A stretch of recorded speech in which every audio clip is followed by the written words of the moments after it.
Hai, Assalamualaikum. Okey, saya nak kongsikan cara kita nak on board ataupun daftar sebagai premium merchant. Okey, first sekali kita masukkan email kita, lepas tu masukkan password.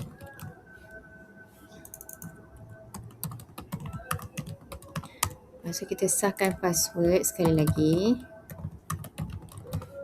Dan klik teruskan. Okey, contoh kedai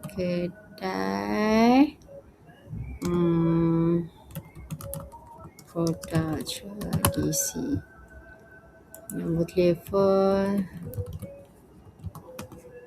Okey, yang jenis produk ni kita boleh pilih sama ada secara fizikal untuk kita post ataupun digital. Yang ni tak perlu post lah. Okey.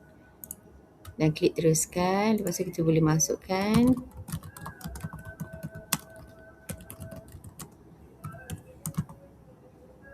okey, harga dia 79. Harga promo letaklah 59. Okey, ni penerangan produk.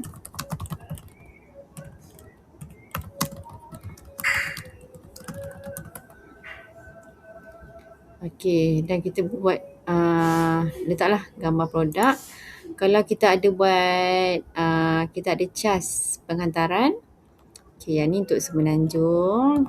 Jadi kita boleh letak kita punya cas lah. Kalau tak ada, letak je kosong.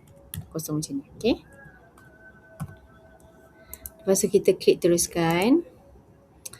Okey, so ini kita punya terma dan syarat lah. Okey, lepas baca, klik sini kalau nak baca penuh.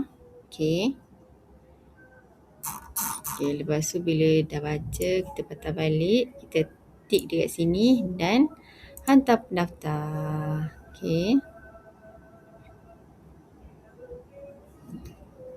Okey, yang ni dia bagi tahu dah pernah daftar. Kalau dah pernah daftar, kita pakai email lain lah.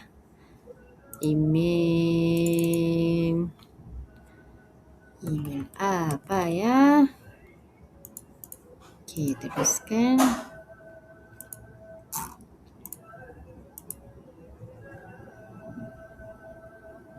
Okey, pendaftaran berjaya. So, kita akan boleh login bila kita dah boleh login dah. Okey, kita dah boleh login dah dekat merchant. Lepas tu dekat merchant sini email apa tadi? Okey. Cuma akaun kita tu dia pending lagi. Kena tunggu admin aktifkan barulah kita punya kedai tu aktif dan kita boleh mula menjual lah. Okey. So kita boleh login dekat sini. Alamak, apa password tadi?